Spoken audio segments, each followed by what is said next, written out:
So, you know how we've said the Minnesota Wild have made some weird moves? Yeah, I mean, this adds to it.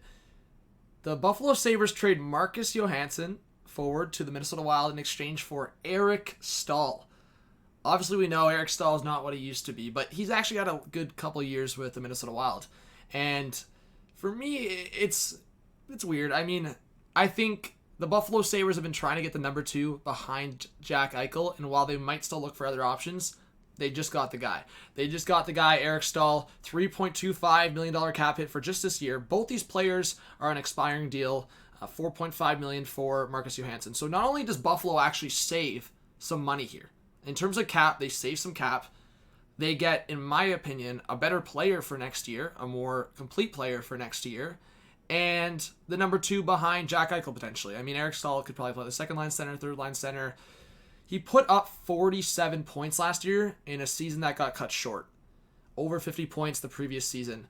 Marcus Johansson minus 12, 30 points in 60 games. I understand he was on a worse team, I would argue. And you know what? He's 29 years of age, Marcus Johansson. Maybe the Minnesota Wild see a situation where they can re-sign him. Eric Staal is 35. So it's a 6-year difference, but they're both on expiring deals. So unless they re-sign Marcus Johansson at a very good price and they get this guy long-term, like, this is a situation where I just don't see the fit. I think for the Minnesota Wild, they should be getting younger, and they did get younger here, but the guy's still 29, and I love this trade for the Buffalo Sabres. I absolutely love it. I think you're looking at the Sabres just overall, and while they still have some bad contracts, whether it's Skinner or a Pozo, they made a good deal here in terms of one of their fits, in terms of one of their needs.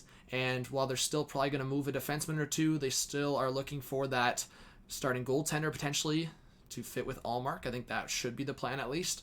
And I would say they still need depth in their forward group. And for the Minnesota Wild, I don't really get this move. I think as it is, they were already thin up the middle. If Mikko Koivu's moving on, and now they move on from Eric Staal, like Marcus Johansson can play all positions. He can play wing, he can play center, both sides of the wing. But I mean, I think he's been better on the wing, and I've said that when he was playing up the middle for the Sabres. I always said, move that guy to the wing. And for the Minnesota Wild, I think when Mikko Koivu moves on, which it seems like that's going to be the case, is like you don't have that much center depth. So this is a little interesting for me for the Minnesota Wild. I love this move for the Buffalo Sabres. So if you're a Sabres fan, man, I think you should be really happy with this move. Like I said, you save cap, and you get a guy that produced better and should produce better this upcoming year. And if he stays, I would say, on that pace for what he's done in the last 2 years, he could be the number two and a very solid number two behind Jack Eichel. And both players had a modified no trade clause. And for Marcus Johansson, Minnesota wasn't on it. And for the 10-team trade list for Eric Staal, Buffalo wasn't on it. So they were able to make this trade without waiving or any of that. So I think that was also interesting. But Darren Dreger broke it. I just want to quickly, because I'm making this video right as it happened, you know? So Marcus Johansson going to mini, straight up, 1-for-1. Bill Guerin got worked over by two of his former Penguins front office. That's what someone just tweeted out. I mean, yeah, this is a little interesting from Bill Guerin. I don't know if I completely agree with this on Minnesota's side of things, but Buffalo makes a great move, and I'll say for the winner of this trade, I'll say Buffalo. But we have to wait and see. We'll see if Minnesota does re-sign Marcus Johansson. They're both on expiring deals. I think Eric Staal, he's 35, so if this is his last year, or maybe he plays a couple more years after that. But thank you so much for watching. Please subscribe if you are new, of course. This is just breaking news. I just went right into it as it happened.